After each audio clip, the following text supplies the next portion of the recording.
what made you want to help, invest in Gabe, mentor Gabe, seeing him? Because you said Ish was pointing to you, what you say about 9 and 10. I think Gabe about said 9 or 10. that's about the same time he met you. So it's kind of like history repeated itself in a second. Yeah. So when you saw him playing, like what made you, I'm pretty sure during that time people were like, oh man, I want to learn how to play drums. So what made you say, like, okay, not only can I see that he's serious, but I'm going to spend some time with him and invest in him? To be honest with you, man, like I was so young at the time that I met Gabe.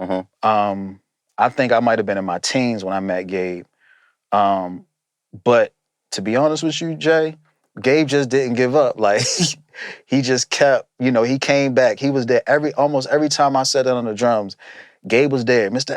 Elliott, like, can I show you something? Like, oh, can you show me that? What's that? Gabe was like, before I knew it, like Gabe was my hype man. You know what I'm saying? Like he was my woo corner before I even knew what it was. You know what I mean? That's love. So he would stay over there, man, and he would be in the corner when I would play. And some days I would go pick him up, and I really felt like it was important that I invest in him because, I didn't necessarily have that person when I was younger to kind of take me in and take the time and really work with me. So when I met Gabe, I felt like it was important for me to take him in and make that investment, man. And I'm very glad that I did, because for making that investment with him, I can now benefit off of that to this day, man, because Gabe is a phenomenal musician. As you know, he was here, and I mean, just incredible, man. So I'm grateful, So I would just aspire and inspire everybody out there now, like, take somebody in, make that investment, because you never know when you're going to have to eat off of that investment or benefit from it yourself. Right. I think one of the things that from the outside looking in that I admire about you guys' relationship is that it's not very often where someone two group of people get together and like, mentor, mentee kind of thing.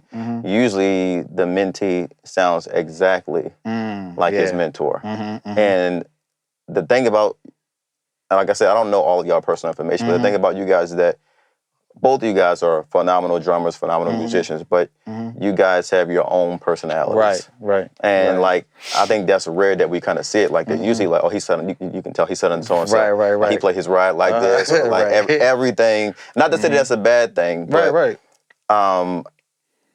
when you're working with somebody younger than you, is that something that you kind of instilled in him is that something you instilled in him as far as saying, hey, have your own personality. You may take a few things that I do, but make it you. Was that important for you to kind of instill it? It was more so important to me for him, because I never wanted Gabe to get the opportunities that I got because he sounded like me, or, that's anybody, man. Like, anybody that I have the opportunity to invest in or, pour into per se, I never wanted to have so much influence on them that you couldn't tell the difference. Gabe had to walk his own walk. Gabe had his own experiences. And when you hear Gabe on the drums, that's what you hear. You hear his experiences. You hear the rooms that he's been in, the people that have had influence on him. And let me just say this, like, I'm not the only one that has had influence on his playing. Like, Gabe has been beneficial enough to be in rooms with people that I've never even had an opportunity to be in rooms with. I just, am grateful that I was the one to be able to kind of help him and push him along. I feel like he's doing what he's doing right now because he's never been afraid. He's always had this fire about him. Like, he's never been afraid to kind of go into the rooms with the people that would challenge him musically, or just even in life, so I'm grateful for that, man. Gabe is one of those guys that he's fearless, so every time he sits down on the drums, man, like, it's just amazing to me. I'm just amazed every time, and it's a lot of other guys, man, that I look at and that I've had the opportunity to invest in, coming up, that I watch them to this day, and it's like, man, they're coming up faster and faster, Oh, absolutely. and on a whole nother level, man. Like, so it's encouraging to see for sure.